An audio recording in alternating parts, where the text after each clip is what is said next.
နာမည်လေးလုံးနဲ့မင်းသမီးကစနိုက်ကြော်ခဲ့တာပါလို့ဖွင့်ချပြီးမိနစ်ပိုင်းအတွင်းနှစ်ဦးသားချင်းတွေ့ပြီးနန်းနေကြတဲ့ဗီဒီယိုဖိုင်တွေပါထွက်ပေါ်လာခဲ့တဲ့လွမ်းပိုင်နဲ့နော်ဖောအဲထား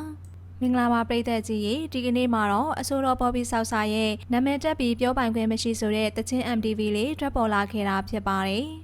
အဆိုပါတချင်းထဲမှာပါဝင်တဲ့စာသားအကြောင်းအရာတွေအားလုံးဟာသူမရဲ့ရေးစားဟောင်းဖြစ်သူအဆိုတော်လွမ်းပိုင်ကိုရေးသားထားတာဖြစ်တယ်လို့ပရိသတ်တွေအားလုံးကအတိုင်းသားမြင်နေရတာလည်းဖြစ်ပါတယ်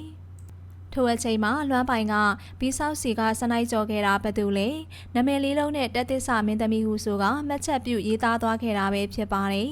လွမ်းပိုင်ကအခုလိုရေးသားပြီးမိနစ်ပိုင်းအကြာမှာတော့တရုတ်ဆောင်တော်ဖောရဲထားနဲ့ချိန်တွေ့ခဲ့တဲ့ဗီဒီယိုဖိုင်တစ်ခုထပ်မံထွက်ပေါ်လာခဲ့ပါတယ်အဆိုတော်လွမ်းပိုင်နဲ့ဘော်ဘီဆောက်စာတို့ဟာ73နှစ်ကြာတန်ရောစင်နဲ့လက်တွဲခဲ့ကြတယ်ဆိုပေမဲ့တတိယလူပေါ်လာခဲ့တာကြောင့်လမ်းခွဲပြက်ဆဲခဲ့ကြရတာဖြစ်ပါတယ်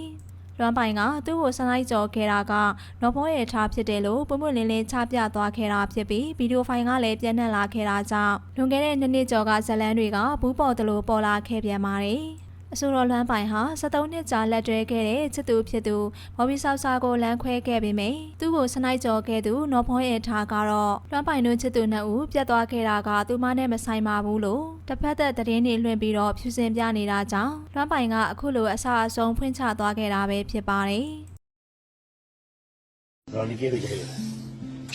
Yes ပေးလို့ပြောနေတာအချိုးရအရင်ပြောင်းတယ်နော်။မင်းတို့ရိုက်တဲ့ကျင်ကိုပြုလို့ပြော ဟုတ်လေ bro